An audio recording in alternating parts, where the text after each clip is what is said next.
किसान साथियों नमस्कार, राम राम, सत श्री अकाल, आदाब। किसान साथियों आप अच्छे होंगे, ठीक होंगे, भगवान से कामना करते हैं, दुआ करते हैं आप जहाँ भी रहें स्वस्थ रहें, अच्छे रहें, आपके काम में दिन दुगनी रात चुगनी उन्नति हो, परम पिता परमेश्वर से हमारी यही कामना है।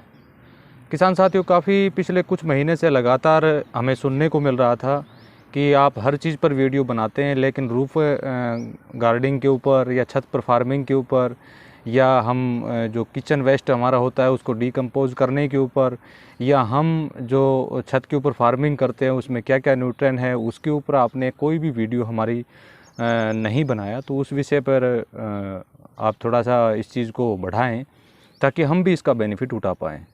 तो मैं उन साथियों के लिए ये एक गुड न्यूज़ दे देता हूँ कि आज से हमने उसकी शुरुआत कर दी गई है और जो भी होम गार्डनिंग या छत के ऊपर जो भी फार्मिंग करते हैं साथी, कोई भी फार्मिंग करते हैं, उनको आने वाले समय में किसी भी तरह की परेशानियां नहीं आएंगी। क्योंकि आज परेशानियां जो उनके सामने मैं हर रोज़ सुन भी रहा हूं, हर रोज़ व्हाट्सएप मैसेज के माध्यम से देख भी रहा हूं, और आप सभी साथियों के लिए अलग से एक चैनल हम बनाने जा रहे हैं जिस पर ओनली टू ओनली जो भी छत के ऊपर फार्मिंग करते हैं या घर में छोटे प्लाट में फार्मिंग करते हैं या छोटे एरिया में जो फार्मिंग करते हैं उस विषय पर हम बातचीत करेंगे। उसके अलावा उसके ऊपर हम कोई भी अन्य चीज़ के ऊपर बातचीत किसान साथियों नहीं करेंगे, या हमारे जो भी साथी हैं होम गार्डनिंग करने वाले वो उनके अलावा कोई भी बात हम वहाँ पर नहीं करेंगे। तो उसका हम चैनल का नया निजात करने जा रहे हैं और उसको जल्दी ही आप लोगों के बीच में सूचनार्थ भेज भी दिया जाएगा। आज हम उस क्षेत्र की जो शुरुआत करने जा रहे हैं वो शुरुआत केवल बीज बोना नहीं है। जो हमने 7 साल में पाया है, जो हमने 7 साल में देखा है, जो हमारे सामने 7 साल में जो समस्याएं आ रही हैं वो केवल बीज बोना नहीं है। सबसे पहले अगर फार्मिंग को सही ढंग से, क्योंकि home gardening only to only जैविक होता है, सब जानते हैं इस बात को, रासायनिक नाम का तो उसके अंदर कोई शब्द ही नहीं है। और मैं तो ये कहूँगा कि जो घर में छोटे एरिया में छोटे क्षेत्र में जो भी सब्जियां लगाते हैं, वेजिटेबल लगाते हैं या अन्य कोई भी फूल या फ्लावर्स के जो भी पौधे लगाते हैं वहाँ पर इसका उपयोग रासायनिक का ना करें, क्योंकि धीरे धीरे इससे हम पीछा छुड़ाने की प्रयास कर रहे हैं और शायद आप लोगों का सहयोग रहा तो जल्दी ही हम इससे पीछा छुड़ा पाएंगे। तो आज हम शुरुआत करेंगे कि सबसे पहले जो मिट्टी हम लेते हैं उस मिट्टी का चयन हम कैसे करें।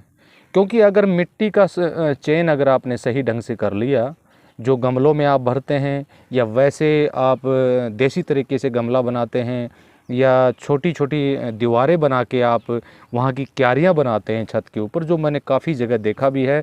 काफ़ी हमारी माताओं बहनों की मेहनत को हम दाग करते हैं और काफ़ी हमारे पुरुष साथी भी इस लाइन में ऐसे इतने एक्सपर्ट हैं जिनको मैंने बिल्कुल नज़दीक से देखा है और जब देखने पर हमें पाया है कि वास्तव में उन्होंने बहुत ज़्यादा मेहनत की है।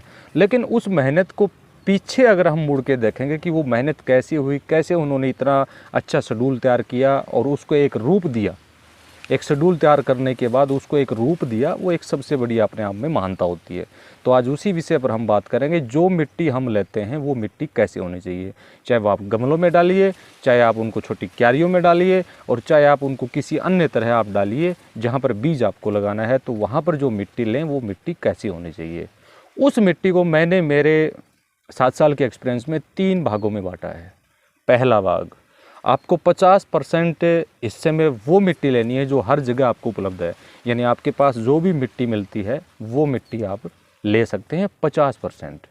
उसके अंदर 25% मिट्टी आपको वो लेनी है जो कंपोस्टिंग खाद हम बनाते हैं, चाहे वो कंपोस्टिंग खाद आपके किचन का वेस्ट हो, चाहे वो कंपोस्टिंग खाद आपके गोबर का वेस्ट हो, चाहे वो कंपोस्टिंग खाद आपके विभिन्न प्रकार के जो पेड़ों के पत्तियों का जो वेस्ट होता है उसको डिकम्पोज करके बनाने का हो। उस कंपोस्टिंग खाद को आप 25% लेना है। जितनी मिट्टी आप जितनी गमलों में भरते हैं उस अनुपात में 25% आपको वो लेना है और 25% आपको कोकपीट लेना है। इस बात का विशेष रूप से आपको ध्यान रखना है। अब वो कैसे लेना है अब मैं आपको बता देता हूँ। मान लीजिए आपको फॉर एग्जांपल 10 किलो मिट्टी की आवश्यकता है। फॉर एग्जांपल आपको 10 किलो मिट्टी की आवश्यकता है गमलों में डालने के लिए, क्यारियों में डालने के लिए। तो उसके लिए 5 किलो तो वो मिट्टी आप लीजिए जो आपके आसपास आसानी से आपको मिल जाएगी। चाहे वो शहर में रहते हो, गांव में तो मिल ही जाती है, लेकिन शहर में भी रहते हो तो शहर के कोने कनौज के ऊपर वो मिट्टी आपको आसानी से उपलब्ध करवा देंगे। और ऐसी जगह भी काफ़ी होती है हमारे शहरों में जहाँ पर काफ़ी मात्रा में मिट्टी होती है, उस मिट्टी को लेना कोई मुश्किल नहीं है। और जहाँ भी हम रहते हैं वहाँ भी एक ऐसा हिस्सा होता है जहाँ पर उस मिट्टी को हम उठा सकते हैं, और वो मिट्टी हमारे लिए बहुत फ़ायदेमंद होती है, क्योंकि उस मिट्टी के ऊपर कभी केमिकल यूज नहीं हुआ। तो किसी चीज़ की मिट्टी जांच करवाने की या कोई उसको करवाने की कोई भी आवश्यकता आपको नहीं होगी उसमें। हम मुख्य रूप से क्या गलतियां करते हैं, या तो अकेली टू कंपोस्टिंग खाद कुछ साथी ले रहे हैं, उसमें मिट्टी का मिश्रण नहीं कर रहे हैं, या कोकपीट अकेला रह रहे हैं, जिससे उनको प्रॉपर मात्रा में प्रॉपर रूप से रिजल्ट किसान साथियों नहीं मिल रहा है। अब आपने 10 किलो मिट्टी लिया, 10 किलो मिट्टी के अंदर 5 किलो मिट्टी तो आपने जो सिंपल होती है हमारी जो धरती माता की जो मिट्टी होती है वो आपने ले लिया, 2.5 kg उसमें कंपोस्टिंग खाद आपने मिला लिया, और 2.5 kg उसके अंदर कोकपीट आपने मिला लिया। ये सारी चीज़ों का मिश्रण करके उसमें हल्की नमी आपको बनानी है। अब ऐसा काम अगर आप कर लेते हैं तो मैं आपको आपकी जानकारी के लिए बता देता हूँ कि आपने 50% काम पहले कर दिया। 50% काम पहले कैसे कर दिया?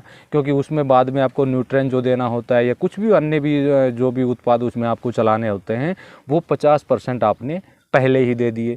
अब उसमें पौधा आपने कोई भी पौधा लगाया, उसमें वेजिटेबल आपने लगाया, फ्लावरिंग का आपने उसमें कुछ लगाया, या फल फ्रूट का आपने उसमें कुछ में लगाया, तो उसकी जो जनरेशन होगी स्टार्ट से, शुरुआत जो होगी, अंकुरण जो उसका होगा, वो बहुत बेहतरीन होगा, बहुत ही शानदार होगा। तो आज का जो हमारा विषय है, मैं इसके अलावा और आपको कुछ नहीं बताना चाहूँगा आज के पार्ट में। सबसे पहले जिस मिट्टी का आप चयन करते हो वो मिट्टी कैसी होनी चाहिए, उसका चयन आपको साथियों करना है, और वो कैसे करना है वो मैंने आपको पूर्ण रूप से तरीका बता दिया है। और जो भी साथी टेरेस गार्डनिंग करते हैं, रूफ गार्डनिंग करते हैं, या छत पर फार्मिंग करते हैं, कुछ भी मान लीजिए हिंदी इंग्लिश में, तो उन साथियों को एक निवेदन है कि वो वेस्ट डीकम्पोजर अवश्य ले लें। वो किस लिए लेना है? क्योंकि मुख्य रूप से कंपोस्टिंग, रसोई का किचन का वेस्ट है उसको डीकम्पोज करना है, गोबर की खाद डीकम्पोज करनी है, या विभिन्न प्रकार की जो हमारे पत्ते होते हैं उनको डीकम्पोज करना है, या जो सब्जियां वेजिटेबल जो हम लगाते हैं वहाँ पर वो जो मटेरियल बचता है उसको डीकम्पोज करना है। उसके लिए वेस्ट डीकम्पोजर सबसे बड़ा रामबाण का काम आपका करेगा। और वेस्ट डीकम्पोजर आधारित ही मैं जो भी बताऊंगा आपको वेस्ट डीकम्पोजर आधारित ही बताऊंगा, और उसमें आपको एक बहुत अच्छी और बहुत शानदार सफलताएं मिलेंगी। क्योंकि हमारे छत फार्मिंग में या रूफ गार्डनिंग में काफ़ी जो गलतियां भ्रांतियां जो फैला रखी हैं कुछ लोगों ने, आज ये बना लीजिए, आज वो बना लीजिए, आज वो बना लीजिए, उससे वो डिस्टर्ब हो रहा है। अब सीधी सी बात है, उसका असर पौधे पर भी पड़ रहा है। पौधे पर क्यों पड़ रहा है? क्योंकि अगर आपको तरह तरह की चीज़ें एक साथ खाने को दे दी जाएं तो क्या सभी चीज़ें आप खा पाएंगे? पॉसिबल नहीं है। इसलिए हमें उसका एक शेड्यूल मैं तैयार कर रहा हूं, और वो शेड्यूल मैं आपको वीडियो के माध्यम से भी, और जिन साथियों को व्हाट्सएप के माध्यम से भी चाहिए तो वो देने का मैं साथियों काम करूँगा। तो आज के वीडियो हम ज़्यादा लंबा नहीं करेंगे, अब इसी के ऊपर हम पार्ट वाइज बातें करते जाएंगे। लेकिन निवेदन मेरा आपसे ये है कि आपको जो भी बताया जाए ईमानदारी से आपको करना है।